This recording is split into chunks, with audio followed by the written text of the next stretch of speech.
Okay, you can probably introduce yourself first. I don't know really. I'm Hamish Skead from Lowlands Hunting Safaris. Um, I'm 38 years old, been hunting since I was 14 and been residing on this lovely property for 112 years with our family here. Um, yeah, we run a hunting operation and we travel throughout South Africa hunting various species, and this is our home base, Bizarre Safari Lodge. Okay. So, where did you grow up? My life history's been a bit of a complicated one. Um, I was born in near River on a farm there. My mum passed away when I was 3, and that obviously led to a few complications. And my dad as well when I was 11. We've since grown up with my uncle and aunt here at Lowlands, and I've never looked back. Yeah. When did you start hunting, and when did you decide that you wanted to be a PH or outfitter? I started hunting, well, none of my family hunted, so it was always a dream as a youngster to start hunting, and never really had anybody to show you where to go and how to get involved. My uncle Dave McPhee, he used to do a bit of bird shooting, guinea fowl and stuff on the farm, and that was kind of our base. From there, it just led into a passion and an obsession, basically, to hunt. And me and a friend of mine, he would get a 2.2 rifle, and I got a shotgun, and so it progressed forward. And we actually both landed up being PHs, and I'm the one who's carried on with it. He unfortunately has gone into the corporate world. But and since then, I think it's half the reason I've stuck to it is because I taught myself the whole way through conservation, through hunting, through farming, through an outdoor way of life. It's really a passion and almost an obsession to stay in this line of work. Yeah. So, like, what do you do when you're a PH, like technically, or outfitter? They're two completely different fields. Yeah. As a PH, you are responsible and you facilitate an outdoor adventure. A professional hunter is trained and is registered in South Africa as a professional hunter. As a professional hunter, you are allowed to take people from outside the country and guide them in the field. That comes with a lot of responsibilities and a lot of hard work, and that comes along with it. But that's the glory side of it. That's the real outdoor side of it. And the outfitter side is a complete opposite. The outfitter is in charge of the hunt, and he's in charge of facilitating the hunt. He's in charge of you from the moment you land at the airport. He controls accommodation, catering, all the behind the scenes stuff is controlled by the outfitter. Yeah. So he has the tougher job of the two. The PH looks after you in the field and makes sure the lions stay away from you. Yeah. Just gonna check the battery. Yeah. Excuse me. Alright. Okay. So, how do you like? How's the education for being a PH? They're two different PHs. You get a plains game PH, it's fairly easy to become a plains game PH. It's a simple course. In South Africa, we've got different provincial areas, and every province has its slightly different legislation. Here in Natal, where we're sitting now, the law is you have to do a 14-day course which involves written exams about hunting, about the law of the province, and about CITES and all the different laws and that are entailed with hunting. It's not difficult. It's quite a challenging course because it's very intense. Yeah. But at the end of the day, it's not difficult to become a plains game PH. After that, you need to hopefully aim and try and become a dangerous game qualified PH, which is a lot tougher. you need at least 3 years of experience in the field, and you need to do 60 days of dangerous game hunting. And it doesn't sound like a hell of a lot when you say 60 days of hunting, but you'll know, you've been here in dangerous game hunts, it's not that easy to actually get into these dangerous game hunts. You know, a lot of PHs don't want extra people because it adds a burden onto the hunt and that. So it is challenging to get that experience, and it's valuable experience. You have to have it with at least 3 of the big 5 species as well. You can't just do buffalo or just do, then you'll become a dangerous game PH, but only for that species. So it's if you're going to ask a PH, is he a PH? Be careful to ask him whether he's a plains game PH or a dangerous game PH, because that will tell you a lot about his level of experience. Yeah. So an outfitter then, how do you...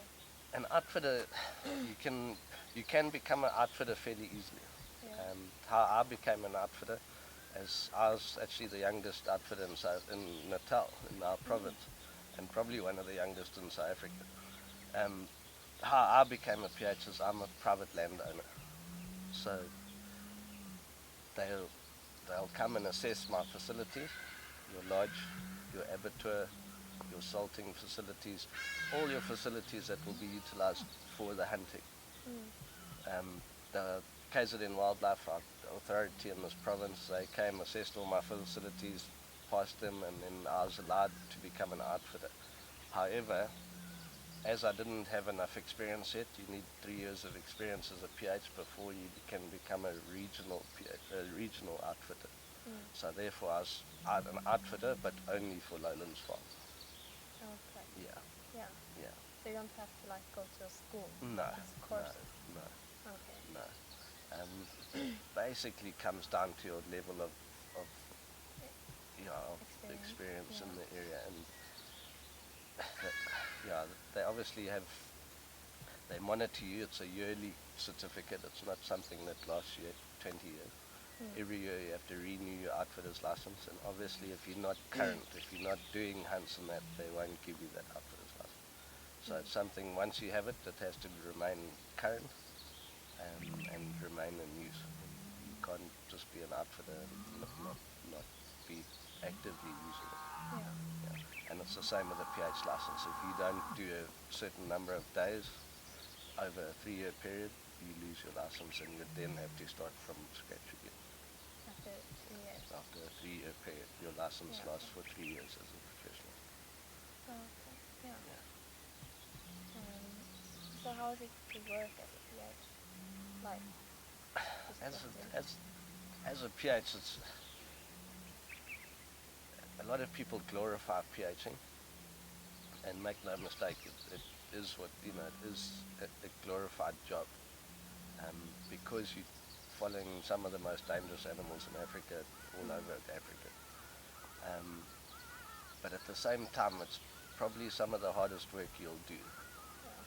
You've seen and you've realized your job never ends. Yeah, I can agree with you there. Yeah, your job starts when it starts and it ends when you're finished. There's no, it's 8 o'clock, I'm going home. Unfortunately, in this line of work, if you think that's how it's going to be, you better choose another line of work. However, PHing is probably the finest way of seeing animals at their best, of meeting some of the finest people in the world, and of seeing some of the most beautiful areas you will see ever. And PHing will take you to those places.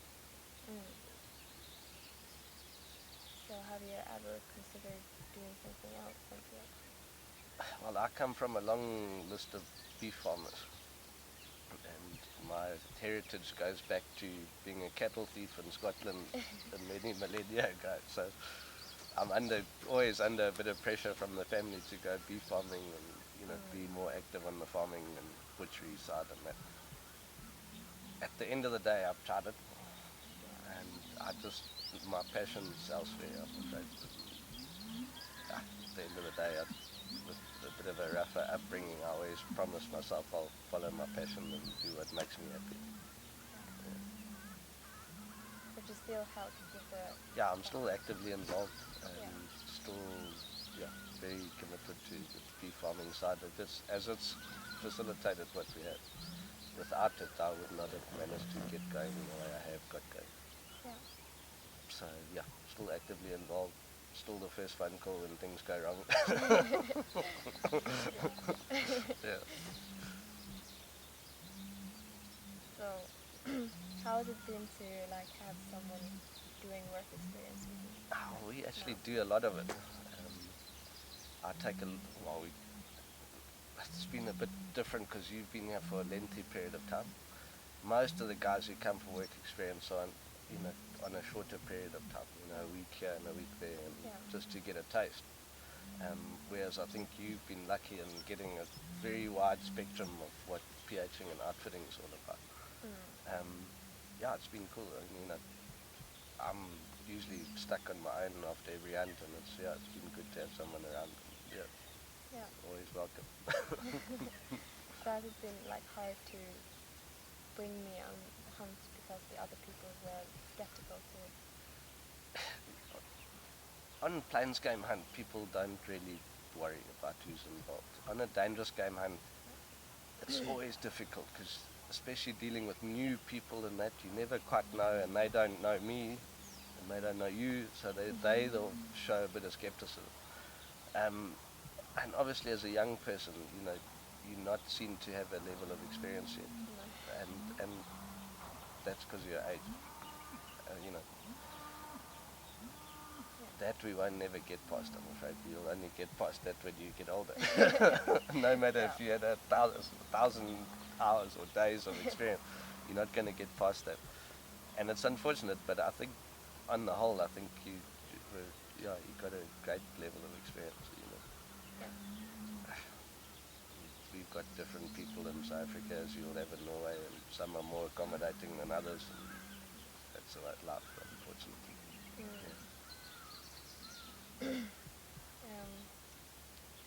So, like, what do you appreciate most in this profession? I've got so much to appreciate, really. I mean, just look where we're sitting. That's the beauty.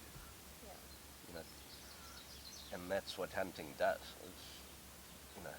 Hunting, above all, facilitates private land to be under conservation.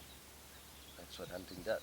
It pays the accounts, it brings in revenue, and it saves areas from other land uses. I can't thank hunting enough for what it's done for me. I mean, it's taken me around the world. I've met the most incredible people from many, many different walks of life. And 10 phone calls now, I could probably be in 10 different places in the world. I don't think there are many people my age who can say that. Yeah, and I mean, the things I've seen, and sometimes you're actually scared to enter into a conversation with your normal group of mates because you think, oh, they just won't believe me because of what you've been doing. And it's sad, that's like that, but for some people what you do is totally foreign. And yeah, I mean, we've seen animals at their best and at their worst. Sometimes you have to get out of some pretty hairy situation. And to the average man on the street, that's incomprehensible. But yeah, I mean, just on this trip, we've met from the most famous people in the world to the guy farming next door. So there are not many industries that provide that, that kind of big diversity of lifestyle, job, meeting people. There's very few industries where you get that level of cross-section of great experiences. Yeah. I've met many people who's made big impressions on me, and I'll never forget it. Never. So, but like, if a client is challenging, how do you like? Well, that's the P in professional hunter. Somebody always said to me, said, look, it's not always going to be what you think it should be, and there are going to be people who challenge you, and hard. and they might challenge your ethics, and they might challenge what you think about life, and they might challenge everything you've come to think about. And a lot of people might see that as a negative, but I see it as a positive. That's the man who shows you what you got. That's the man who brings out what you have. Because if you can handle him, you'll handle anybody in life. And yeah, they probably sent for a reason to do that, to wake you up and challenge you and put you on your toes. But yeah, I've had a lot of, I'm very fortunate in my industry. I've got a hell of a lot of repeat clients, so I know most of my clients extremely well. But we probably do 25% new clients every year. And I must say the beauty of hunting is 90% of the clients that you meet are like-minded, great people who just love hunting and want to have fun in the outdoor environment. If I can probably count on one hand the bad experiences I've had in hunting. I do believe it's the way you present yourself and market yourself. I do believe you attract a certain type of person to yourself, and that's how you present yourself, how you deal with people, all that sort of thing. The way you speak to somebody on the phone, it will attract a certain type and caliber of person. And I've just been lucky and hopefully present myself in the right manner. I'm still checking my head. I don't want it to. Running a bit short on light. Yeah. It's still good. It would suck if we talk and talk. Yeah. Didn't get anything. I'll start beeping. Yeah. No, I don't really have any more questions. But like, how do I say this? Many people don't know what hunting does for the environment. Yeah. Many people think it's bad. Yeah. Killing is bad, but what would you like to say? No, I'm very glad you bring that up, because I do believe that is our greatest challenge as hunters. And I do, to a degree, believe we've brought it on ourselves. Is we're not representing ourselves strongly enough. Yeah. We're not telling people what we do. We'll say, we hunted a kudu this weekend. And that's what people hear and see, the photo of a kudu. But they don't see, hey, where was that kudu? That kudu had to have a home. You can't just live on the street. Who provided that home? How did it become that kudu could be there? It didn't get there by chance. And this is the crux of the matter in conservation today. There's nothing left on this world that can go by willy-nilly and not be market related, or not have an impact on communities and on people. Here in South Africa, our population's over 50 million people. That's more than 18 people per hectare in South Africa. Now, if we've got wildlife and we've got people, no money, no playing surface. 18 people, wildlife. Who's going to win the fight? Wildlife's going to lose, no matter what. People have to eat, people have to live, people have to water. We can break it down into small little increments. But at the end of the day, if wildlife can't contribute to people, can't contribute to the GDP, to the greater economy of the country, if we can't get it to a level where it can compete with the likes of beef cattle, livestock, coming from a farming game perspective, I can tell you how they compete. And on this farm, just as an example, and it's probably the best way to do it is to use an example, so the person who doesn't understand hunting can understand. This farm that we're sitting on now, okay, it's a beef farming industry, okay? On this farm, we have X amount of grass. But we also have X amount of browse of trees, seed pods that aren't utilized. Now if we take 10% of the grass utilization and we give it to wildlife, okay, and we take the browse and we give that to wildlife, suddenly instead of having 100 cows, you can have 100 cows, 30 kudus, 10 eland, 100 impala, 100 blessback, and suddenly you've created a whole separate income channel, not only into the farming, not only into the land, but also into people. In order to have those animals, what do we need? We need people to look after them. We need, people to harvest them, exactly like you would the cattle. So what does that mean? Okay, we have to have a pH in order to hunt them. Okay, if we're going to go the hunting route, which in my opinion is the best way to utilize them. It breaks down into the most rands and cents for those specific animals.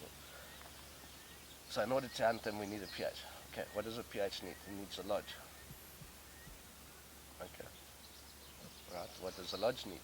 Lodge needs maintenance, maids, staff, people to run it, caterer. You see what those 100 kudus, 100 impalas, 100 blessback have done. They've created a whole different industry on the exact same piece of land, on the exact same cattle ranch that was being utilized. Now, everybody will say, oh yeah, but that's all money. No, it's not. Were those 100 kudus, 100 impalas, blah, blah, blah, were they there if that whole income channel hadn't been created? No, because the farming enterprise would have said, well, I have 10 more cattle. And none of those people would be employed. None of that, economical value, which breaks down further. In order for that lodge to run, you've got to go to Escort and buy stuff.